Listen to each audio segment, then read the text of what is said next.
All right, this is our lecture continuing with Nixon. Previously we went over the election of Nixon, Nixon's domestic plan of new federalism, his attempt to shrink the federal government, his dealing with the economy, the creation of stagflation. We've already talked about Nixon previously with regards to the Vietnam War. Um, Today, it's going to be a look at Nixon's foreign policy that does not relate to to Vietnam, and then I'm going to just say the word Watergate, and then we will do Watergate in class, and then I will talk about Nixon and the environment, which we may also do in class. So Nixon's foreign policy that has nothing to do with Vietnam.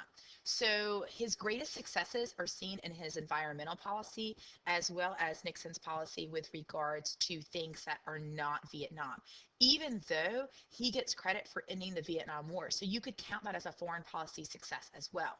So when Henry Kissinger, who had helped negotiate the end of the Vietnam War on behalf of the Nixon administration, he becomes Secretary of State. And he develops this term called realpolitik, aka political realism. And essentially the definition of that is that foreign policy should be based on the concept of power and not morals. So in a way he's saying, don't look at a nation's political beliefs, whether they're democratic or communist, but look on what their power situation is. And we need to align ourselves with countries that have the greatest power. That's where our focus should be. So it would be better to ignore a weak democratic country like Botswana. It really isn't, but I'm just picking a small country. And make an alliance with someone like China or Russia simply on the concept of power. And so realpolitik, again, it's based on the concept of power, and that's where your alliances should lie, and not on what a country's actually doing with regards to their government. This is a huge departure from containment.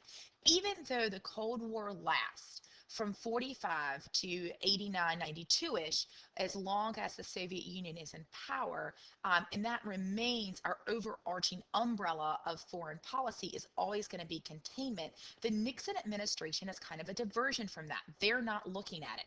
It's going to come back with subsequent administrations. So if you're really like containment and Cold War, don't worry about it. It's still continuing. The Cold War is still considered to be in effect during the Nixon administration, but the Nixon administration is really focusing on what's known as détente, D-E-T-E-N-T-E,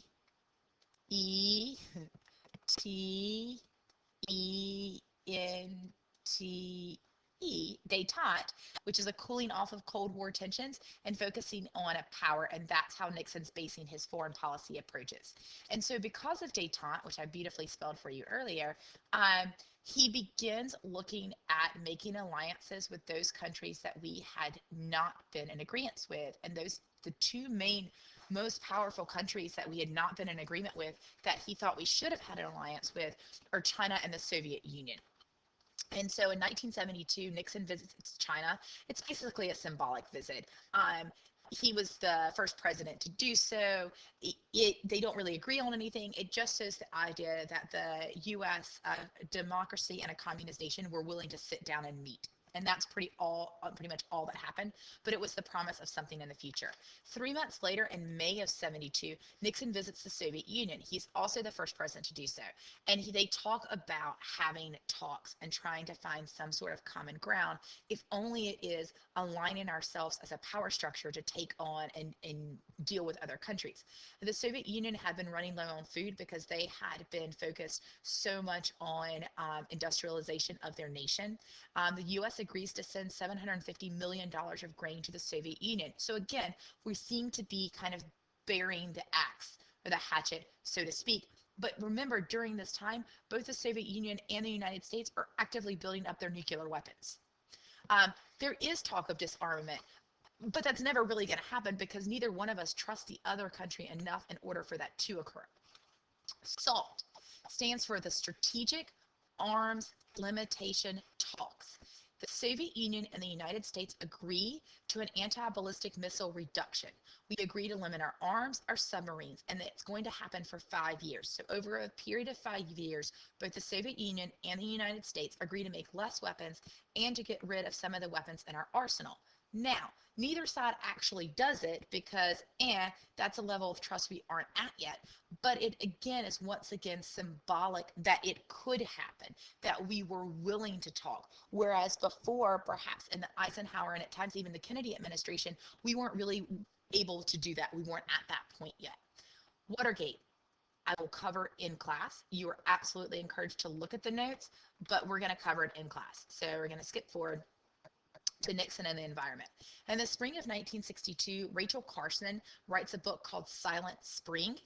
You need to know it. This book comes up on the AP exam all the time. You absolutely are not required to read it, but it's a book that talks about the ill effects of DDT and pesticides, and it talks about how those pesticides, once used on farm products and in the fields, can get into the water. They seep into the farm products. When you eat the products, you are ingesting some of that pesticide. DDT is known to cause cancer, and for the first time, Americans are like, oh, probably not a good idea. We don't want to be ingesting chemicals that could cause cancer. It's very groundbreaking. Under the Nixon administration, he creates the Environmental Protection Agency, or the EPA. It's formed in 1970, and the purpose of it is simply to, one, look into factors of human degradation of the environment and government-issued regulations that are designed to prevent or limit human degradation of the environment, particularly when it comes to businesses. Setting how many toxic emissions your business can have. What do you do with your nuclear waste? You can't just dump stuff in the rivers. It doesn't go away. And that's what's being looked at with the EPA. OSHA, Occupational Health and Safety Administration, is still around today. If you ever get a job, you're going to be required to watch those OSHA videos. We have to do bloodborne pathogen training every year here at school. I learned that if you cut yourself and bleed, I should not go lick up the blood. That would not be good. I'm not going to rub my cut against your open cut. So that's one thing of OSHA, but OSHA also is the same group that measures sound levels in factories to make sure that your hearing is not getting damaged. It also deals with how chemicals are mixed. If you work in fast food, and I remember when I worked at Domino's in high school, that there were all types of signs that went up that told us about mixing chemicals or for proper food preparation. All of that's related to OSHA. When you walk into a place, if it's been raining and there's the slippery when wet sign tells you not to fall, that's an OSHA thing that's set up to keep people safe in their work environment, but also the public as well. The Clean Air Act, passed in 1970, does exactly what it says. It's designed to clean the air from human environmental degradation. The Endangered Species Act is passed in 1973 because we thought it probably wasn't a good idea for us to be practicing deforestation so much that we were killing off species that may prove important really to human survival. There is the theory, again, it's a theory, that at one time the cure for every known disease for man existed on Earth in a plant form or an earth-based form, perhaps even in that of an animal, but that because of human environmental abuse that we have lost that opportunity. I don't know if that's true or false, just a theory. The first Earth Day was celebrated April 22nd, 1970. What makes this really groundbreaking is not that Americans are paying attention to the environment, because that is groundbreaking, because we had a history during our rise to the top in industrialization of not paying attention to the environment, just kind of, it'll grow back, it'll be cool. Think of the industrial movement here within the United States, and or sanitation issues before we got sanitation control during the Gilded Age. We didn't really think about those things. But what makes it even more interesting is that this is happening during a Republican administration.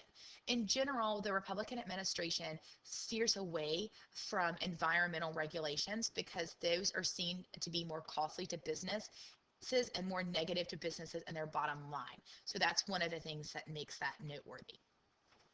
Nuclear energy debate. Because of the oil energy crisis, Americans become aware of our dependence on foreign oil, and they believe that that would cause a problem. It could get us into wars in the future. It could cause other issues with making us really at the beck and call of other countries, and we didn't want to have that. So we began exploring other types of energy sources. One of those was the concept of nuclear energy. So looking at the things that made atomic weapons possible, but not in the blowing up kind of thing. Um, Nuclear power is the controlled use of nuclear energy. It's energy using the energy in uranium that's released by nuclear reactions, and all that is done in a nuclear reactor. It can be used for electricity, it can be used to heat homes, it can be used safely, question mark. The issue is there's a lot of radioactive waste that comes out from the using of nuclear energy, and we weren't quite sure what to do with that. We did practice burying it in the ground. That proved not good because it seeped into drinking water. We've tried different things about how to store nuclear waste properly, and that's sort of an ongoing thing. This is a look at a nuclear power plant. So these are the reactors. 3 Mile Island, and this is a picture of 3 Mile Island. It's called 3 Mile Island because it's an island and it's 3 miles. Happens March 28th, 1979 in Harrisburg, Pennsylvania. One of the nuclear reactors at 3 Mile Island, the power plant malfunctions. The reactor overheated and the cooling system failed, and it allowed radiation to escape. When it first happens, there is an alert, and people are told that are working there as well as in the area around 3 Mile Island in Harrisburg, Pennsylvania, that nuclear radiation might have escaped into the air, and then they're told not to worry about it. And then 2 days later, it actually does happen. Some residents are evacuated. People are evacuated from 3 Mile Island. There is massive, massive, massive panic because people don't want to be exposed to nuclear radiation because not a good thing. And it really it kind of hinders our exploration of nuclear power because of fear of we don't really know how to handle it quite yet. By April of 79, so it kind of takes a little while, starts off in March and then ends in April. The danger is said to be over and residents can return home. It's considered the worst accident in U.S. history at a commercial power plant. The incident is rated a 5 on a level of 1 to 7. So 7 would be like Chernobyl. We got problems. It's really, really bad. Nuclear meltdown where faces are melting off sort of thing. A 5, but it was a 5. A 1 would be like, not that bad. So it was, it's kind of, and I kind of downplayed it in the description of it, but it was a major nuclear issue. And again, the effect of 3 Mile Island is that it brings down our efforts to deal with nuclear power. I will mention that if you're listening to this for AP loves to ask you environmental questions. I would expect one either in short answer, DBQ, LEQ, or multiple choice. They love to ask them. So be aware and think of different things with the American policy and American government with regards to the environment. I will discuss Chernobyl in class because that's not necessarily directly a U.S. history thing. So that ends our discussion on Nixon, his foreign policy, and then looking at Nixon and the environment. Watergate will be done in class.